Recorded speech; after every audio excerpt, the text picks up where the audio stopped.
Bonjour à tous, très heureux de vous retrouver pour une nouvelle émission de 100% Quintet.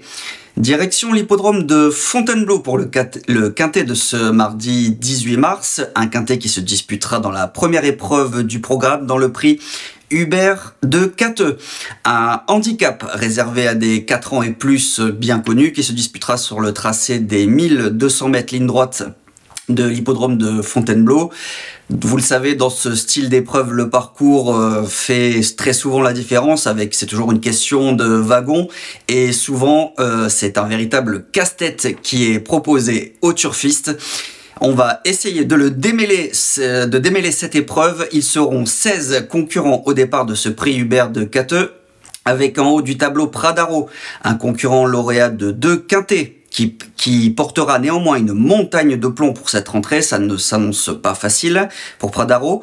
Game Run, baissé d'une livre, débute pour l'entraînement d'Elias Michelides et fait partie des outsiders intéressants au départ de cet événement.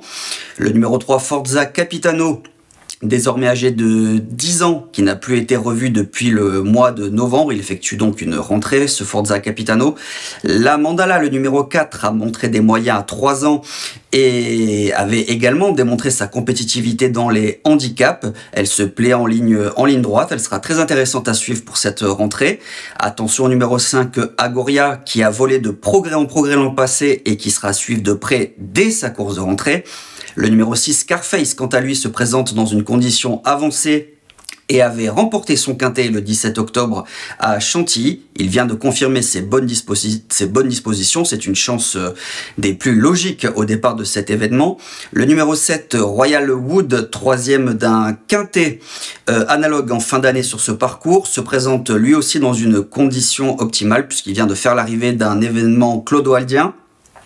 Le numéro 8, Siu Pink, alterne le bon et le moins bon, mais a prouvé sa compétitivité à ce niveau et a été supplémenté par son entourage. Attention à Siu Pink. Le numéro 9, Wild West, avait conclu son année par une deuxième place ici même et vient d'effectuer une bonne rentrée. Wild West se présente comme une base au départ de ce gros handicap. McTennet, le numéro 10, s'est placé à deux reprises en 5 tentatives à ce niveau et a montré sa bonne condition physique récente au niveau des réclamés.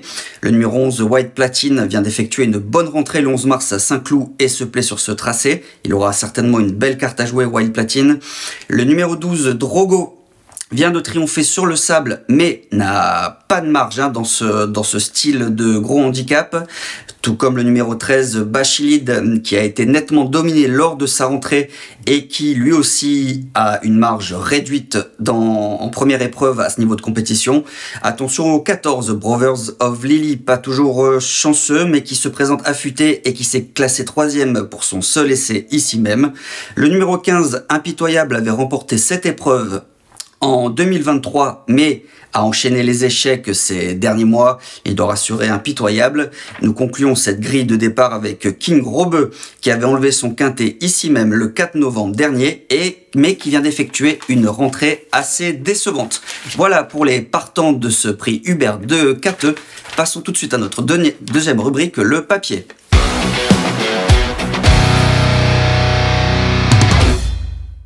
Le papier de ce prix Hubert de Cateux, nous le démarrons avec le numéro 9, Wild West. Alors, Wild West, c'est un véritable spécialiste de ce tracé, comme nous le montre tout d'abord sa fiche spéciale qui concerne sa réussite sur le parcours.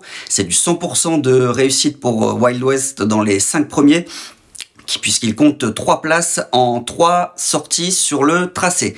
Et on le revoit justement lors d'une de ses tentatives sur les 1200 mètres de Fontainebleau. C'était en fin d'année, le 4 novembre dernier, dans le prix Roland Fouche-Douar, un quintet analogue où Wild West, après avoir longtemps attendu cette casaque bleue, allait trouver l'ouverture à 400 mètres du poteau et on le voit, elle allait très bien finir pour venir échouer finalement de peu face à King Robeux qui sera également au départ de ce quintet. Alors Wild West, après un long passage à vide l'an passé, montré en fin d'année, retrouver la bonne carburation et elle vient d'effectuer une excellente réapparition ici même en se classant 3e.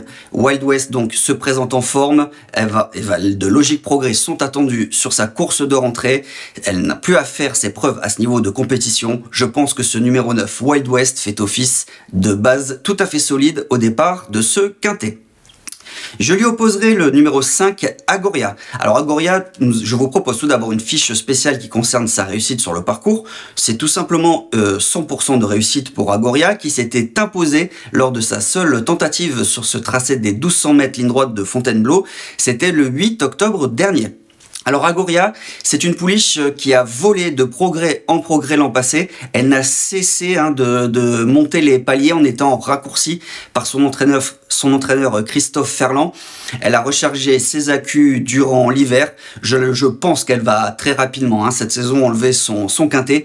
Et ça pourrait être, pourquoi pas, dès ce mardi. Je vous invite à suivre ce numéro 5, Agoria en confiance, dès sa course de rentrée. J'ai retenu ensuite le numéro 11, White Platine.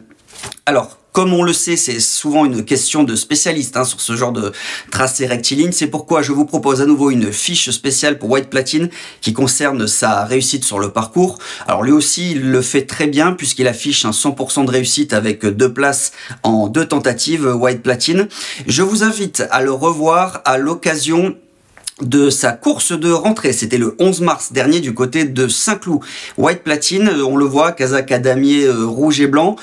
Il allait conclure 6e, mais je trouve que sa rentrée était tout à fait honorable puisque comme il aime à le faire White Platine, il allait rapidement occuper les avant-postes et on le voit sur ces images, il allait remarquablement se relancer tout au long de la ligne d'arrivée, ne concédant les accessites finalement que tout à la fin sans nullement démériter.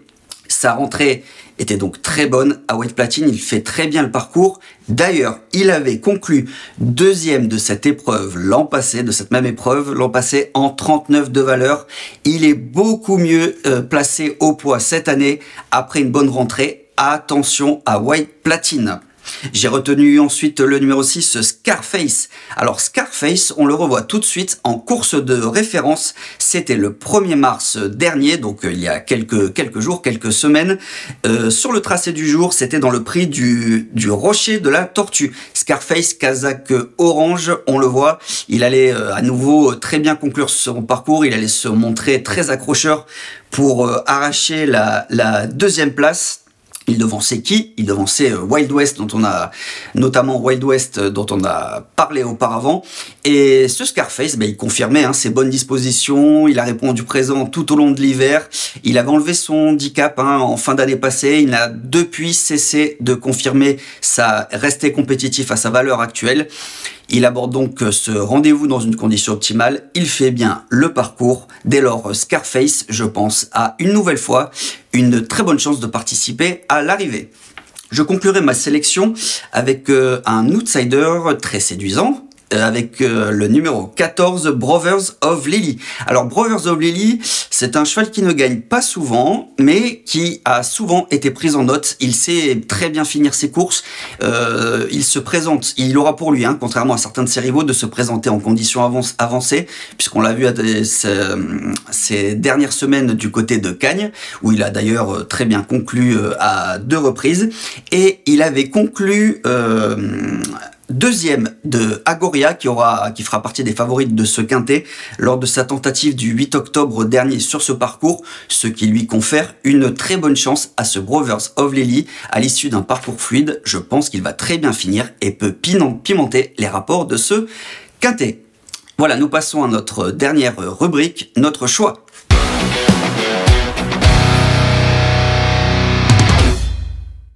Notre choix pour le quintet de ce mardi 18 mars qui se disputera dans le prix Hubert de Cateux du côté de Fontainebleau. J'ai retenu en tête de ma sélection le numéro 9 Wild West. Je lui oppose le numéro 5 Agoria, le numéro 11 White Platine qui avait conclu deuxième de cette épreuve l'an passé et qui vient d'effectuer une bonne rentrée, le numéro 6 Scarface qui se présente en conditions avancées et le numéro 14 Brothers of Lily, lui aussi en forme et qui est capable de tranchante fin de course. Voilà, nous concluons cette émission avec notre traditionnel conseil de jeu. Nous irons dans la 5e épreuve du programme, le prix de l'Empereur avec le 509 Coolman Royal. Coolman Royal, c'est un cheval qui, l'an passé, n'a cessé de baisser sur l'échelle des valeurs. Il a montré du mieux en fin d'année et il vient d'effectuer une très bonne rentrée du côté de Marseille-Borelli où il a fait très bonne contenance dans un handicap correctement composé. Et Coolman Royal, ce mardi, il est reversé en 4e épreuve du handicap divisé, ce qui, à mon sens, le situe très bien. Il est donc en forme. Il a déjà bien couru du côté de Fontainebleau. Je vous invite donc à suivre le 509 Coolman Royal de très près ce mardi. Je pense qu'il peut remporter ce prix de l'Empereur à une très belle cote. Voilà pour cette émission de 100% Quintet. Je vous invite à liker cette vidéo, à partager votre pronostic. Pour ma part, je me permets de vous remercier pour votre fidélité et vous dis à très bientôt pour une nouvelle émission de 100% Quintet.